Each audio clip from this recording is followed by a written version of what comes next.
Hello नमस्कार, welcome back to my channel. तर तुम्हाला वाटत असेल मी अलिबागला वगैरे आहे, तर मी अलिबागला वगैरे नाही आहे. तर मी आहे वसईच्या सुरुची बीचवरती.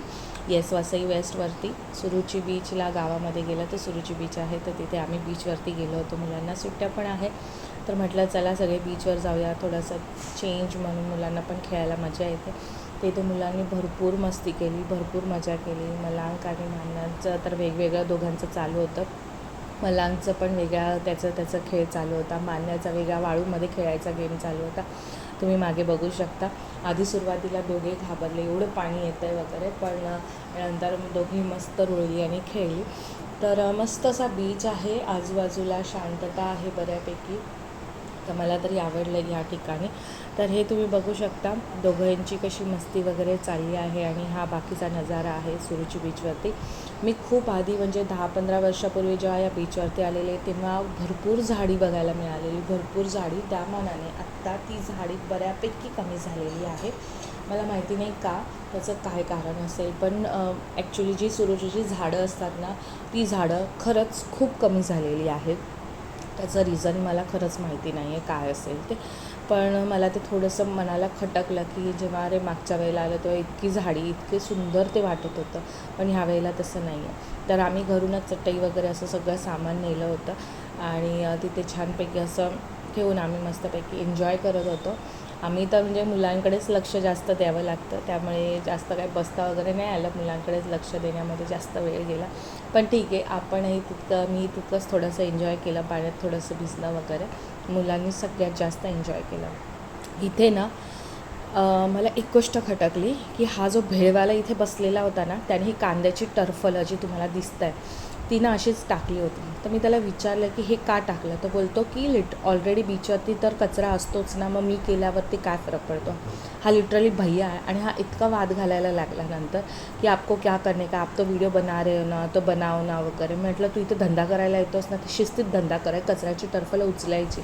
तर त्याने लिटरली नाही म्हणून सांगितलं आणि इथे माझा वाद झाला. त्याच्यानंतर माझा नवरा पण बोला की इथे वाद घालून काय फायदा नाही आहे वगैरे.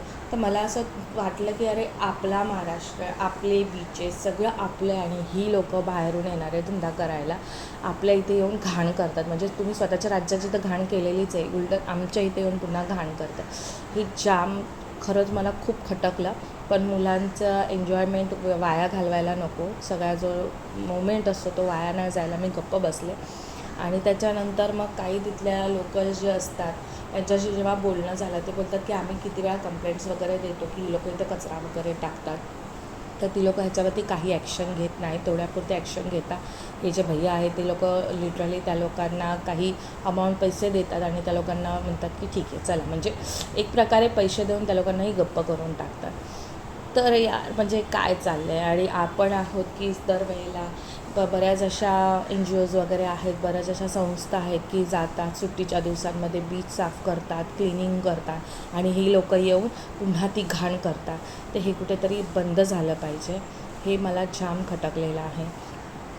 तर दॅट्स ऑल की हा एक मला घाण एक्सपिरियन्स आला तिथे की सांगतात लोकं तरीही तिथला ते माणसं उचलायला तयार नाहीत आणि अशा पद्धतीने आपल्या निसर्गाची नासधूस होते ॲक्च्युली एक प्रकारे.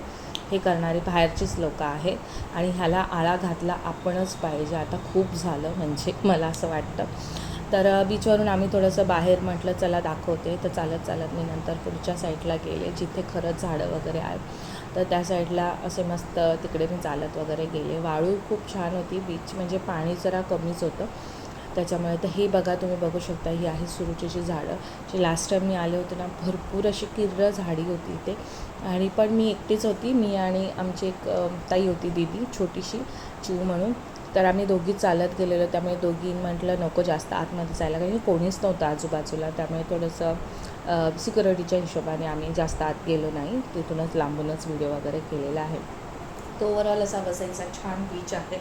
काही गोष्टी आपण जर नजरअंदाज केल्या तर ठीक आहे, पण किती वर्ष नजरअंदाज करणार हा पण मॅटर करते. ही गोष्ट पण जास्त मॅटर करते की अजून किती वर्ष. तर बघा, तुम्हाला जर वेळ मिळाला तर नक्कीच वन डे ट्रिप जर तुम्हाला करायची असेल तर नक्कीच तुम्ही बीचवरती इथे येऊ शकता. इथे खाण्यापिण्याच्या पण गोष्टी आहेत, रिक्षा वगैरे अवेलेबल असतात इथे. तर तुम्ही नक्कीच येऊ शकता. प्रायव्हेट गाडी असेल तर प्रॉब्लेमच नाही, आरामात येऊ शकता तुम्ही. तर असा माझा हा एक आमचा वीकेंड होता. मस्तपैकी छान गेलेला आहे. नंतर मी वाळूमध्ये अनवाणी चालायला सुरुवात केली. खूप बारीक अशी सॉफ्ट वाळू होती, त्यामुळे खूप बरं वाटत होतं. हातात चपला घेतल्या आणि मस्त चालत होती. खूप बरं वाटलं. हा व्हिडिओ आवडला असेल चॅनलला लाईक करा, शेअर करा आणि सबस्क्राईब करा. Bye bye, take care.